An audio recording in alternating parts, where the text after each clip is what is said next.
O Senhor esteja convosco. Ele está no meio de nós. Proclamação do Evangelho de Jesus Cristo segundo Marcos. Glória a vós, Senhor.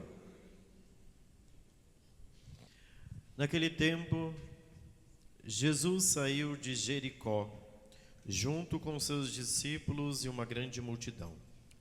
O filho de Timeu, Bartimeu, cego e mendigo, estava sentado à beira do caminho. Quando ouviu dizer que Jesus, o Nazareno, estava passando, começou a gritar: Jesus, filho de Davi, tem piedade de mim. Muitos o repreendiam para que se calasse, mas ele gritava mais ainda: Filho de Davi, tem piedade de mim. Então Jesus parou e disse: Chamai-o. Eles o chamaram e disseram: Coragem, levanta-te, Jesus te chama. O cego jogou o manto, deu um pulo e foi até Jesus. Então Jesus lhe perguntou: O que queres que eu te faça? O cego respondeu: Mestre, que eu veja. Jesus disse: Vai, a tua fé te curou. No mesmo instante ele recuperou a vista e seguia Jesus pelo caminho. Palavra da salvação. Glória a vós, Senhor. Ave Maria, Cheia de graça, Senhor é convosco. Bendita sois vós entre as mulheres. Bendito é o fruto do vosso ventre, Jesus. Santa Maria, Mãe de Deus, rogai por nós, pecadores, agora e na hora de nossa morte. Amém. Nossa Senhora, Rainha dos Anjos, Rogai por nós. Queridos irmãos, chegamos neste último domingo do mês de outubro, já a 30ª semana do tempo comum. Nós estamos ao longo deste ano ouvindo o Evangelho de Marcos. E eu procuro sempre recordar essa realidade para que a gente entenda que nós estamos conhecendo um pouco daquilo que é nosso Senhor Jesus Cristo a partir da perspectiva deste evangelista. E se nós formos notar, dentro do Evangelho de Marcos, nós chegamos aqui ao capítulo 10, versículos de 46 a 52. Portanto, nós vamos já mudar de capítulo, nós vamos chegar no capítulo 11. E a partir do capítulo 11 do Evangelho de Marcos, marca um outro momento da vida de Nosso Senhor, que é o momento em que Jesus entra na cidade de Jerusalém. E nós sabemos que a entrada de Jesus em Jerusalém, ela foi triunfal. Nós até recordamos isso no domingo de Ramos, quando acenamos com os ramos. É isso que nós estamos recordando. Mas Jesus está entrando em Jerusalém para ser crucificado, para ser morto numa cruz. Portanto, hoje nós estamos um pouco antes desta entrada, e Jesus realiza o último milagre no Evangelho de Marcos. É esse milagre que é a cura do cego Bartimeu. Mas o que esse milagre quer nos ensinar? Vamos então tentar olhar o Evangelho sobre esse Evangelho de hoje, sobre toda a perspectiva do próprio Evangelho de Marcos. Então, a primeira coisa, nós estamos aqui, poderíamos dizer, quase que no cume do Evangelho. Jesus, lá no início do Evangelho de Marcos, iniciou o seu ministério público, convidando as pessoas a mudarem de vida, conversão. A partir deste momento, converter, mudar de vida, Jesus vai peregrinando de cidade em cidade, e aí nós temos uma seção de milagres que Jesus vai realizando ao longo do Evangelho de Marcos. E são muitos milagres. Mas Jesus, no Evangelho de Marcos, ele quer mostrar uma coisa: quem ele é. Todo o Evangelho de Marcos, ele é permeado em torno dessa pergunta: quem é Jesus? E nós sabemos muito bem que o cume, o ápice e a resposta a esta pergunta virá lá no capítulo 14, quando Jesus estiver crucificado. E ali virá a profissão de fé de um centurião romano, quando ele traspassa Nosso Senhor no lado, e aí ele diz assim: este verdadeiramente é o Filho de Deus. Ponto. Essa é a resposta. Quem é Jesus? O Filho eterno de Deus, que assumiu a natureza humana e morreu numa cruz. Jesus então realiza essa cura por quê? Se nós nos recordarmos nesses últimos domingos, por diversas vezes, melhor dizendo, 3 vezes, Nosso Senhor procura falar para os seus discípulos a respeito do quê? Da cruz. Lembra lá no capítulo 8, quando ele pergunta para os discípulos quem que os homens dizem que ele é? Aí há as diversas respostas. Depois Jesus pergunta: mas e para vocês, quem eu sou? Aí Pedro responde que ele é o Messias. E imediatamente Jesus começa a falar da cruz. Quando Jesus fala da cruz, Pedro repreende Nosso Senhor e diz: não precisa falar disso não, Nosso Senhor. Fala da cruz não. Num segundo momento, quando Jesus vai falar novamente sobre a cruz, que é o segundo anúncio da paixão, novamente os discípulos repreendem Nosso Senhor. E aí a terceira vez, nós ouvimos há 2 domingos, quando Tiago e João estão lutando pelos primeiros lugares. Lembra que foi o evangelho de Tiago e João brigando para quem vai sentar à direita e quem vai sentar-se à esquerda de Nosso Senhor. E Jesus fala assim: vocês estão brigando pela coisa errada. Eu estou falando de cruz, vocês estão falando de privilégio. Eu estou falando do sofrimento, vocês estão falando de glória. Vocês não estão entendendo. Então, o que esse milagre de hoje quer ensinar para os apóstolos e para nós também? Por quê? Porque o caminho que nós vamos fazendo com Nosso Senhor durante os domingos é também para nós entendermos a cruz. Mas a gente sempre resiste um pouco da cruz. A gente tem dificuldade de aceitar a cruz com tudo o que ela contém. Então, o evangelho de hoje, Nosso Senhor quer mostrar para os discípulos que a cura de Timeu, o cego de Bartimeu, é um reflexo daquilo que deve acontecer com os discípulos. Os discípulos precisam ver, porque ainda não estão enxergando. E é interessante que o evangelho é paradoxal. O cego que está lá na beira do caminho, na entrada da cidade de Jericó, ele enxerga muito mais do que aqueles que enxergam. É paradoxal. Ele não enxerga, ele não tem a visão, mas ao mesmo tempo ele enxerga mais do que os outros. Por quê? Porque ele reconhece Jesus. Os que estão enxergando não veem Jesus, não enxergam. É um paradoxo. Ué, mas como que uma pessoa que é cega enxerga? Não é? Mas o cego enxerga muito mais do que aqueles que têm a visão e não estão vendo aquele que está diante deles, isto é, Jesus. E de fato, eles não conseguem enxergar, porque se nós formos olhar para o caminho da cruz, os discípulos vão fugir da cruz. Ao invés dos discípulos caminhar para a cruz com Nosso Senhor, os discípulos vão temer a cruz, os discípulos vão abandonar Nosso Senhor. Então, o que o evangelho de hoje nos ensina? Nos ensina que nós precisamos pedir a Nosso Senhor também a cura da nossa visão.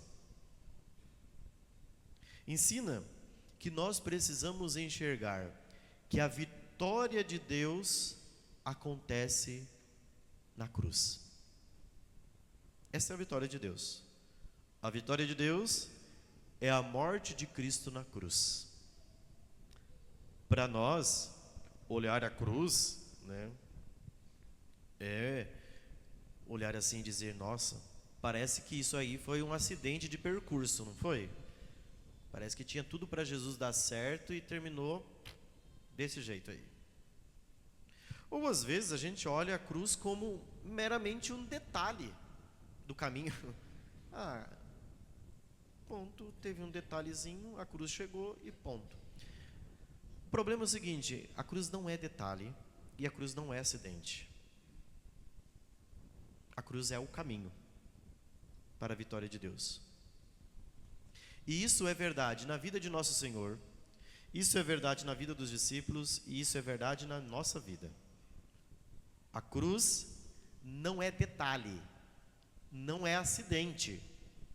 A cruz é o caminho. Ponha isso na tua cabeça. Só que ao mesmo tempo que eu estou falando isso daqui, o que acontece dentro de todos nós? Dentro de todos nós tem uma pessoa egoísta, a nossa carne, a nossa natureza humana, que ela esperneia diante disso daqui, não é? A nossa carne não quer cruz, a nossa carne não quer sofrimento. Então o que acontece com todos nós? Diante da cruz, todos nós esperneamos, não é verdade? Ao invés de nós fazermos um ato de fé, naturalmente a nossa natureza se rebela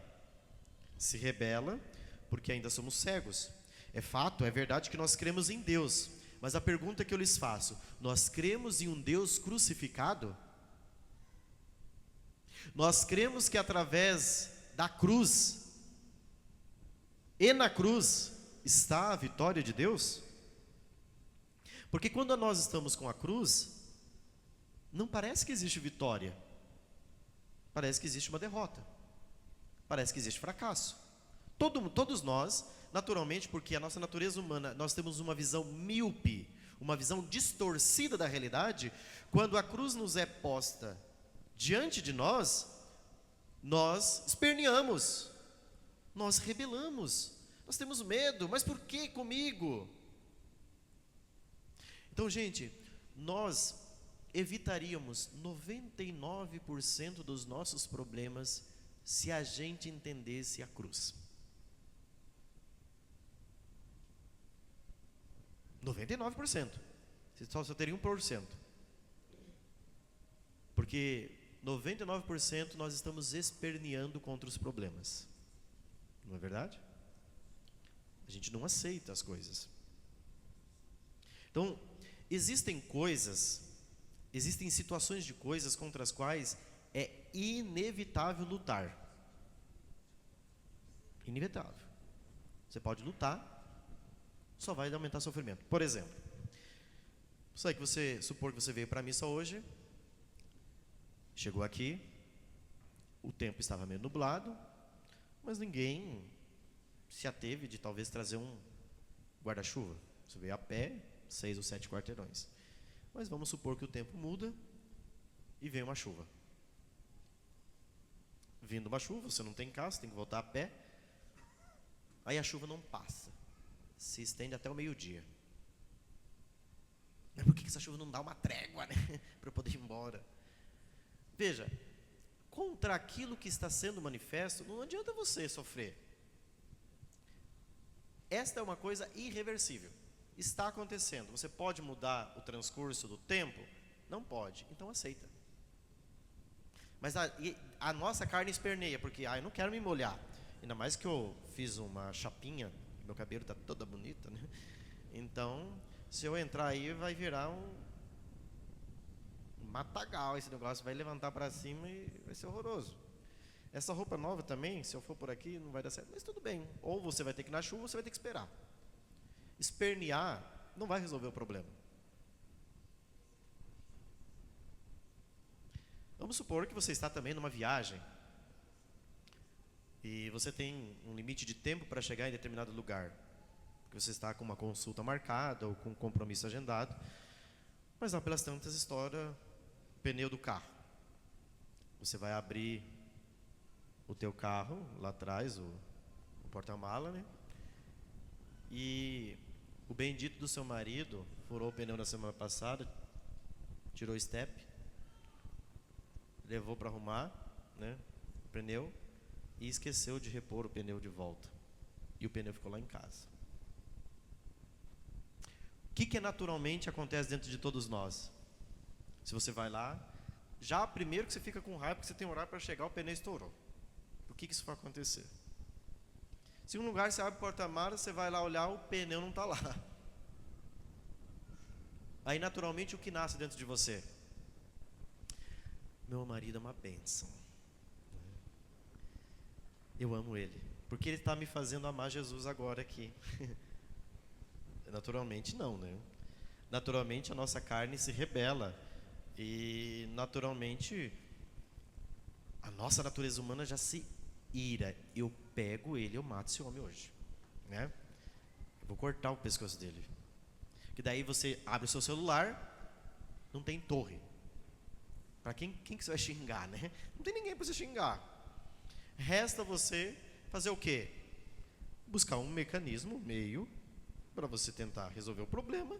Mas assim, toda a ira que você tiver é inútil. Porque o que eu estou tentando mostrar? Contra a situação das coisas, como ela está se manifestando naquele momento, é inevitável você sentir raiva, é inevitável você se rebelar, é inevitável. Você tem que entender, você tem que fazer o quê? Você tem que aceitar as coisas, dizer: Senhor, eu não sei se o Senhor queria que o pneu furasse, não sei. Mas uma vez que isso daqui está se manifestando na minha vida, isso aqui é uma permissão divina. Então eu quero isso daqui. Naturalmente nós não pensamos nisso. Por quê? Porque a nossa visão está míope, está distorcida. Nós procuramos sempre um culpado. Na verdade, no fundo, Adão e Eva continuam ao longo dos séculos. A culpa é sua. Por que você comeu o fruto? Porque ela me seduziu. Ah, mas Eva, por que você comeu do fruto? Porque a serpente me seduziu. Então a gente sempre busca um culpado para os problemas. Contra a situação das coisas, gente, queira. Olha, eu estou com raiva, porque isso está acontecendo, mas eu quero isso daqui. Eu aceito isso daqui, para não sofrer tanto. Porque não vai adiantar você sofrer. Você vai xingar, vai criar problema no estômago, problema no rim, pedra e tudo mais, e não vai resolver o problema. Você vai ter que correr atrás de alguém para trocar o bendito pneu. Entende? Então, contra a situação de coisas, a gente precisa querer as coisas. E é justamente a dificuldade dos apóstolos, de não querer a cruz. Na cruz que se manifesta nos pequenos sinais, gente. Às vezes você fica, nós estamos falando de cruz aqui, mas de que jeito vocês acham que a cruz vai vir? Vai aparecer um pedaço de pau caindo do céu? Olha aqui a sua cruz? Não! Não vai cair um pedaço de pau lá na tua casa amanhã cedo. Ah, eu quero a cruz, né? Todo mundo pode estar aqui rezando. Vamos para a comunhão hoje, vamos pedir a cruz para Jesus. Ai, Jesus, eu quero a cruz. Eu quero ir para a cruz contigo, onde o Senhor for. Tá. Mas não vai cair na tua casa um pedaço de pau amanhã para você carregar a tua cruz. A tua cruz você vai se manifestar no teu filho, na tua vizinha, no teu esposo, no teu colega de trabalho, nos defeitos que você tem, nas suas fraquezas, nas suas limitações. É aqui que vai surgir a cruz. Aí você pede a cruz, amanhã vai ter cruz. Vai ter a cruz do pneu que estoura.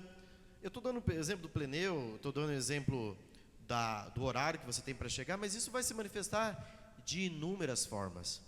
Da internet que você precisa, naquele exato momento, você abre lá, não tem internet, eu preciso agora mandar um negócio, falta 1 hora para mandar um negócio, e não tem sinal da web. Web, cadê a internet? Não tem sinal. Paciência. Mas eu quero a internet porque eu estou pagando a internet. Tudo bem que você vai buscar os seus direitos, que você vai recorrer a eles e tal, mas a coisa está assim, está sem internet, ponto. Jesus, eu quero isso. O Senhor está me contrariando. Veja como se dá a contrariedade. A contrariedade se dá diretamente contra a nossa carne. Ou seja, nós queremos uma coisa, mas as coisas estão se manifestando de outro modo. Nós precisamos querer a coisa do jeito que a coisa é. Difícil? Extremamente difícil, né? Por quê? Porque a cruz não é acidente, a cruz não é detalhe. A cruz é um fato. Então, se você é cristão e quer viver um cristianismo sem cruz, desista de ser cristão. A cruz sem Cristo não tem sentido. Como também o Cristo sem essa cruz, que é fonte de salvação, não nos dá a esperança, a certeza de caminharmos na direção daquilo que nós almejamos. O Cristo a todo momento está nos conduzindo para a cruz. Então chega de cristianismo analgésico, chega de cristianismo que facilita. Pare com esse negócio. O cristianismo não é para facilitar, para ser um analgésico. O cristianismo é para nos ensinar a ter virtudes, para nos ensinar a ser fortes, robustos, e a entendermos que a cruz não é acidente, a cruz não é detalhe, a cruz é o caminho na direção do amor. Se você quer verdadeiramente amar, você precisa amar a cruz. A cruz, como lhes disse, que se manifesta de muitos modos. Pode ser na dor da sua coluna, pode ser numa indisposição que você teve essa semana. Mas por que eu tive essa indisposição essa semana? Uma permissão divina. Mas Deus quis que eu ficasse doente com dor de estômago. Se Ele quis ou não quis, eu não sei. O fato é que se aconteceu, Ele permitiu. Ponto. Se Ele permitiu, é porque existe uma vitória através disto. Em toda a cruz existe uma vitória. Só que a vitória está escondida. Talvez você está passando pela tribulação e você não consegue ver a vitória. A vitória é de Deus. Mas a vitória de Deus se dá na cruz. Esta é a vitória, esta é a certeza. Então, o que nós precisamos fazer hoje? Nós somos como o cego de Bartimeu no Evangelho. E olha o que o cego de Bartimeu diz: Jesus, filho de Davi, tem piedade de mim. Olha que oração, que súplica. A súplica do cego é forte. Jesus, filho de Davi, tem piedade de mim. Essa súplica aqui, gente, se tornou na tradição da igreja uma oração que os monges fazem constantemente. Jesus, filho de Davi, tem piedade de mim.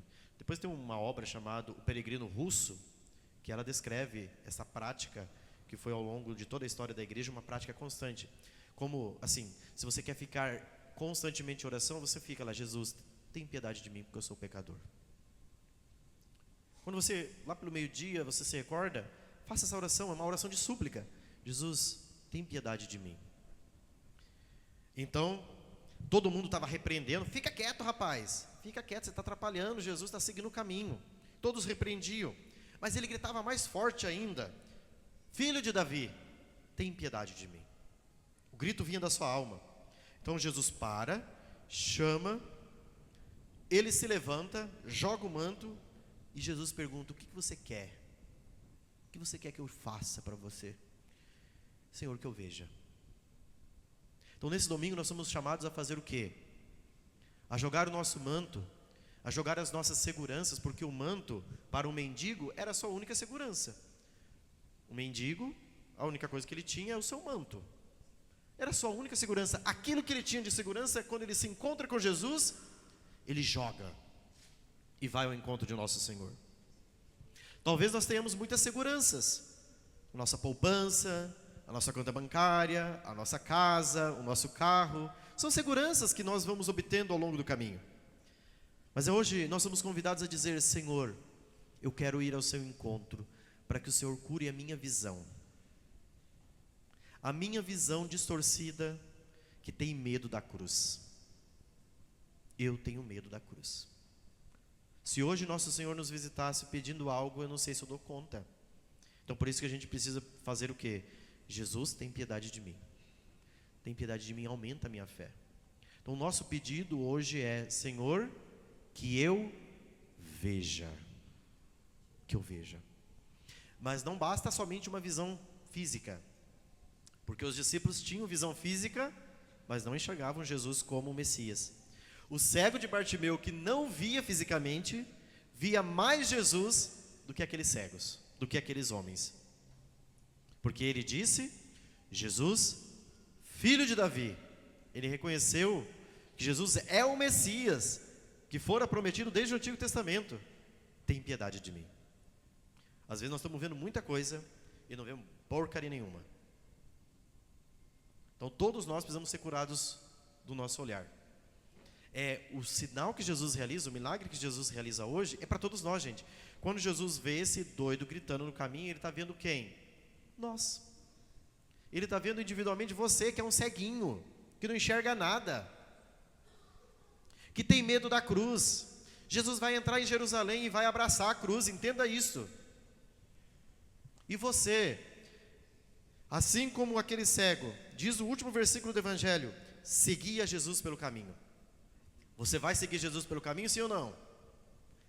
Então se prepara, porque a coisa vai apertar. Quanto mais de Jesus, mais intensa fica a nossa cruz. Pode ter certeza.